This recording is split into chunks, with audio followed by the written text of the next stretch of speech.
Itinanggi naman ng PNP-CIDG na inutusan sila ng Malacanang para sampahan ang reklamo si dating Pangulong Rodrigo Duterte kaugnay ng pahayag niya na patayin ang ilang senador. Hindi raw dapat pinalalagpas ang ganyang mga biro. Nasa frontline ng balitang yan si Brian Castillo.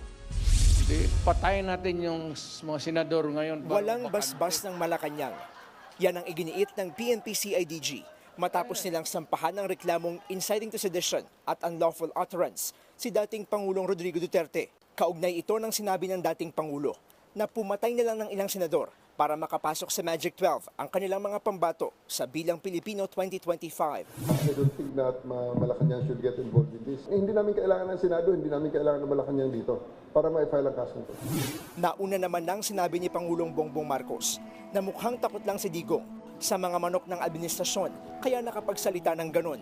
Dagdag pa ni PNP-CIDG Director Police Major General Nicolas Torre III, wala nang uubra sa parang sirang plakang mga hirit ni Duterte na palaging pinalalabas na mga biro lang ang kanyang mga mabibigat na pahayag gaya ng pagpatay. Ngayon, hindi na siya presidente, he must be reminded that he should know his place in the scheme of things.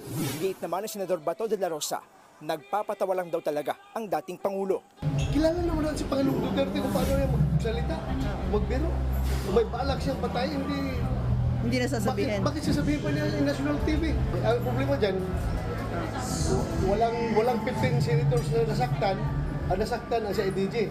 Dagdag pa ni De La Rosa, dapat may pribadong complainant laban sa dating Pangulo. Lalo na yung grave threats yan or what.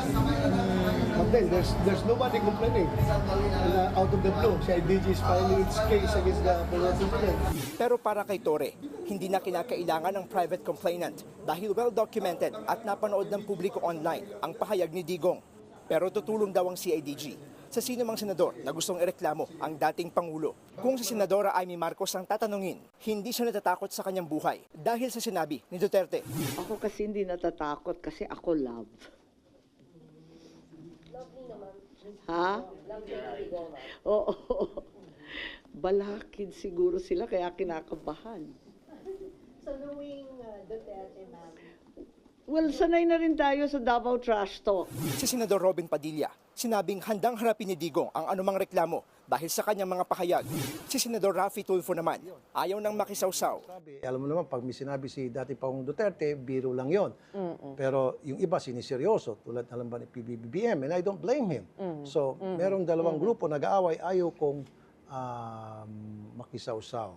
Nagbabalita mula sa frontline, Brian Castillo, News 5. Mga kapatid, Julius Babaw po. Iba na ang may alam at may pakialam sa panahon ngayon.